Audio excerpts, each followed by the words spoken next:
नमस्कार देशवासियों, स्वागत है आप सभी का हमारे इस YouTube चैनल में। दोस्तों, आज इस वीडियो में हम जानेंगे देश और दुनिया की 50 बड़ी महत्वपूर्ण खबरें मात्र 10 मिनट में। लेकिन उनसे पहले आप इस वीडियो को लाइक करके चैनल को सब्सक्राइब जरूर कर दीजिए। चलिए फटाफट शुरू करते हैं देश और दुनिया की ताजा खबरों का सिलसिला।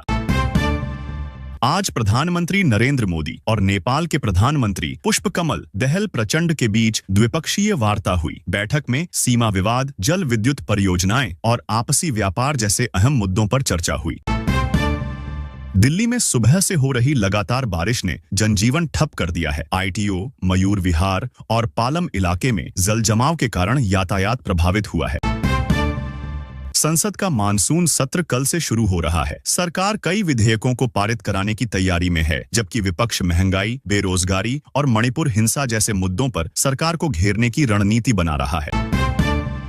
अयोध्या में राम मंदिर का निर्माण तेजी से चल रहा है। गर्भगृह की नक्काशी का कार्य लगभग पूरा हो गया है और जनवरी 2026 में मंदिर को आम जनता के लिए खोलने की तैयारी है। बिहार के कई जिलों में भारी बारिश और नेपाल से छोड़े गए पानी के कारण बाढ़ जैसी स्थिति बन गई है। दरभंगा, मधुबनी और पश्चिम चंपारण सबसे ज्यादा प्रभावित हैं। प्रशासन ने राहत और बचाव कार्य शुरू कर दिए हैं। UGC नेट परीक्षा रद्द होने के मामले में सुप्रीम कोर्ट ने केंद्र के फैसले को सही ठहराया है। कोर्ट ने कहा कि परीक्षा दोबारा कराना सरकार का विशेषाधिकार है।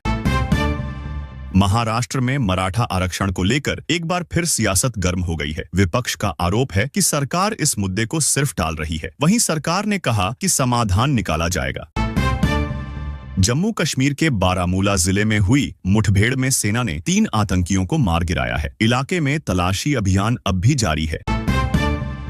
केरल के कोझिकोड में एक संदिग्ध निपाह वायरस का मामला सामने आया है। मरीज को आइसोलेशन में रखा गया है और नमूनों को पुणे की लैब भेजा गया है। यूपी बोर्ड ने 10वीं और 12वीं के नतीजे घोषित कर दिए हैं। इस बार लड़कियों ने लड़कों से बेहतर प्रदर्शन किया है और 85% से अधिक छात्र पास हुए हैं। शेयर बाजार में आज तेजी देखने को मिली। सेंसेक्स 600 अंक और निफ्टी 24,000 के पार बंद हुआ। तेल कंपनियों ने आज पेट्रोल डीजल की कीमतों में कोई बदलाव नहीं किया। दिल्ली, मुंबई और चेन्नई में दाम स्थिर हैं। सोने की कीमतों में 300 रुपए की गिरावट दर्ज की गई है। वहीं चांदी 500 रुपए प्रति किलो सस्ती हुई। निवेशकों ने शेयर बाजार की ओर रुख किया। रुपया आज डॉलर के मुकाबले 10 पैसे मजबूत हुआ है, जिससे विदेशी लेन देन में थोड़ी राहत मिली है। GST कलेक्शन इस बार 1,88,00,000 करोड़ पहुंच गया, जो अब तक का तीसरा सबसे बड़ा मासिक संग्रह है। भारत और श्रीलंका के बीच T20 सीरीज का पहला मुकाबला आज कोलंबो में खेला जाएगा। दोनों टीमें संतुलित नजर आ रही हैं। विराट कोहली ने सोशल मीडिया पर लिखा, मैं लौटूंगा, और पहले से भी मजबूत। फैंस में उत्साह और उम्मीद दोनों। ISRO ने आज सुबह GSLV Mk3 के जरिए संचार उपग्रह सफलतापूर्वक लॉन्च किया। यह गगनयान मिशन के लिए टेस्ट प्रिपरेशन का हिस्सा है। iPhone 16 को लेकर लीक रिपोर्ट्स में बताया गया है कि इसमें ज्यादा शक्तिशाली AI फीचर्स और बेहतर बैटरी लाइफ होगी।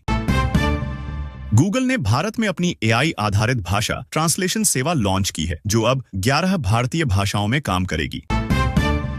मौसम विभाग ने अगले 48 घंटों के लिए उत्तराखंड, बिहार, झारखंड और उत्तर प्रदेश में भारी बारिश की चेतावनी जारी की है। अमेरिका में राष्ट्रपति चुनाव के लिए तैयारियां जोरों पर हैं। जो बाइडेन और डोनाल्ड ट्रंप दोनों ही अगले महीने अपनी अपनी प्रचार रैलियां शुरू करने जा रहे हैं। चीन के दक्षिणी हिस्से में आई बाढ़ ने कई शहरों को पानी में डुबो दिया है। लाखों लोग बेघर हो चुके हैं और राहत कार्य जारी है। पाकिस्तान में महंगाई चरम पर पहुंच गई है। पेट्रोल और डीजल की कीमतों में 10 रुपए प्रति लीटर का इजाफा हुआ है, जिससे आम लोगों में आक्रोश है।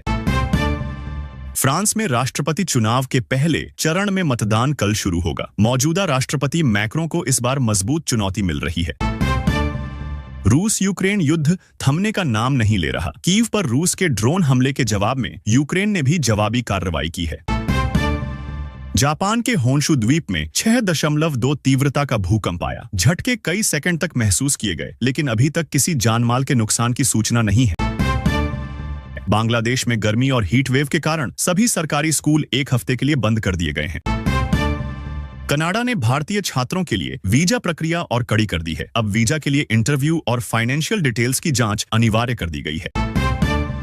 श्रीलंका में खाने पीने की चीजों की कीमतें आम लोगों की पहुंच से बाहर हो चुकी हैं। टमाटर 250 रुपए किलो तक बिक रहा है।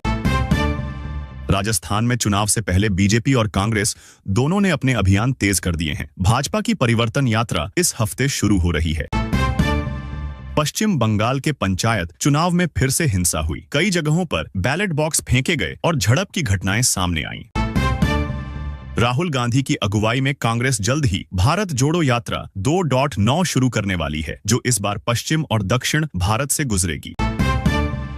दिल्ली में एमसीडी उपचुनाव के लिए आम आदमी पार्टी ने अपने उम्मीदवारों की सूची जारी की है। शिक्षा और स्वच्छता मुख्य एजेंडा रहेगा। AIMIM प्रमुख असदुद्दीन ओवैसी ने कहा है कि देश में मुसलमानों के साथ योजनाओं और सरकारी नौकरी में भेदभाव हो रहा है। अयोध्या के राम मंदिर में अब भगवान राम की गर्भगृह की दीवारों पर सोने की परत चढ़ा दी गई है। मंदिर ट्रस्ट के अनुसार यह सोना देश भर से श्रद्धालुओं के दान से जुटाया गया है। गर्भगृह का सौंदर्य अब और भी दिव्य नजर आ रहा है। यह प्रक्रिया जुलाई के पहले हफ्ते में पूरी की गई और अब दर्शनार्थियों को एक नई भव्यता का अनुभव हो रहा है। देश भर में मानसून तेजी से सक्रिय हो गया है। उत्तर भारत के कई राज्यों में भारी बारिश हो रही है। दिल्ली, यूपी, बिहार और पंजाब में झमाझम बारिश से मौसम सुहाना हो गया है, लेकिन कई इलाकों में जलभराव की समस्या ने जनजीवन भी प्रभावित किया है। मौसम विभाग ने अगले 3 दिनों तक कई राज्यों में ऑरेंज अलर्ट जारी किया है। टेस्ला और स्पेसएक्स के CEO एलोन मस्क अगस्त महीने में भारत का दौरा कर सकते हैं। इस दौरान वे प्रधानमंत्री नरेंद्र मोदी से मुलाकात कर भारत में टेस्ला फैक्ट्री की स्थापना को अंतिम रूप दे सकते हैं। बताया जा रहा है कि टेस्ला की पहली यूनिट महाराष्ट्र या गुजरात में लग सकती है। सरकार पेट्रोल डीजल की कीमतों में जल्द राहत दे सकती है। सूत्रों के मुताबिक पेट्रोलियम कंपनियों को एक्साइज ड्यूटी में कटौती की तैयारी के संकेत मिले हैं। आने वाले हफ्तों में पेट्रोल के दाम में 3 से 5 रुपए तक की कमी हो सकती है, जिससे आम आदमी को बड़ी राहत मिल सकती है। नीट पेपर लीक मामले में सुप्रीम कोर्ट ने NTA से जवाब तलब किया है। कोर्ट ने कहा कि परीक्षा की शुचिता से किसी भी हालत में समझौता नहीं हो सकता। अगली सुनवाई में सरकार को पूरी जांच रिपोर्ट के साथ पेश होने को कहा गया है। इस केस ने देश भर में शिक्षा व्यवस्था पर सवाल खड़े कर दिए हैं। भारतीय क्रिकेट टीम को नया कोच मिल गया है। पूर्व ओपनर और KKR के मेंटर रहे गौतम गंभीर को टीम इंडिया का नया हेड कोच बनाया गया है। BCCI ने इस पर औपचारिक मुहर लगाई। राहुल द्रविड़ का कार्यकाल T20 वर्ल्ड कप के बाद समाप्त हो गया था। इसरो ने चंद्रयान 4 मिशन की तैयारियों को तेज कर दिया है। यह मिशन भारत का पहला सैंपल रिटर्न मिशन होगा, जिसमें चांद की सतह से सैंपल लाकर पृथ्वी पर लाए जाएंगे। वैज्ञानिकों का कहना है कि यह मिशन 2026 तक लॉन्च हो सकता है। इससे भारत की चंद्र विज्ञान में बड़ी छलांग मानी जा रही है। देश के कई हिस्सों में टमाटर की कीमतें एक बार फिर आसमान छूने लगी हैं। दिल्ली, मुंबई और बेंगलुरु में टमाटर 80 से 120 रुपए किलो तक बिक रहा है। आपूर्ति में कमी और बारिश की वजह से फसल खराब होने को इसका कारण बताया जा रहा है। सरकार स्थिति पर नजर बनाए हुए है।